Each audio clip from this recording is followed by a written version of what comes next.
Allu Arjun megastar ముద్దుల అల్లుడిగా ఇండస్ట్రీలో అడుగుపెట్టి తనకంటూ ఒక ప్రత్యేక గుర్తింపుని, మార్కెట్ని సంపాదించిన ఒక స్టార్. ప్రతి సినిమాకి ఒక డిఫరెంట్ గెటప్తో ఎప్పటికప్పుడు తన స్టైల్తో, డ్యాన్సులతో యూత్ను ఉర్రూతలూగించిన stylish star. Race Gurram son of Satyamurthy, సరైనోడితో బాక్స్ ఆఫీస్ వద్ద తన స్టామినాను బలంగా చూపిన స్టార్. అలాంటిది ఒక చిన్న మాట తప్పిదం వల్ల పవన్ ఫ్యాన్స్ నుండి వ్యతిరేకతను ఎదుర్కొంటున్న సంగతి అందరికీ తెలిసిందే. సరైనోడు సక్సెస్ మీట్లో పవన్ ఫ్యాన్స్ తెప్పించిన చిరాకుకి వేగలేక పవన్ గురించి చెప్పను బ్రదర్ అన్నాడు.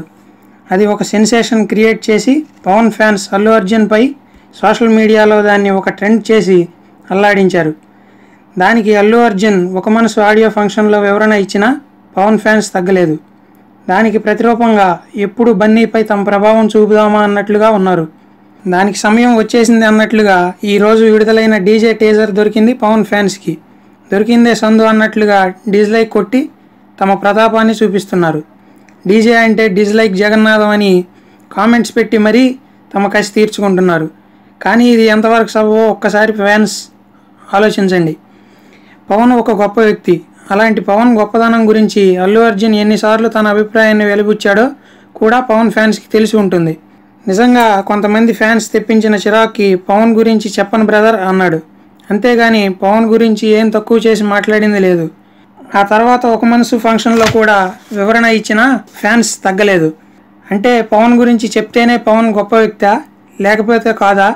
కానీ ఫ్యాన్స్ దాన్ని పాజిటివ్గా తీసుకోకుండా నెగిటివ్గా తీసుకుని ఇంత రచ్చరచ్చ చేయడం నిజంగా మెగా ఫ్యామిలీకే మంచిది కాదు. నిజంగా పవన్ మార్గంలో నడిచేవారు పవన్ ఎప్పుడు నాకు ఏ ఒక్కరి మీద వ్యక్తిగత శత్రుత్వం లేదు అన్నారు. అంతేకాక అల్లు అర్జున్ యాక్టింగ్ అన్నా, డ్యాన్సులు అన్నా నాకు ఎంతో ఇష్టమని చెప్పిన సందర్భాలు ఉన్నాయి. మరి వారి మార్గంలో నడిచేవారు ఇదేనా చేయాల్సింది? ఇలా చేసి నిజంగా పవన్ కళ్యాణ్ పరువు, మెగా ఫ్యామిలీ పరువు తీయొద్దు.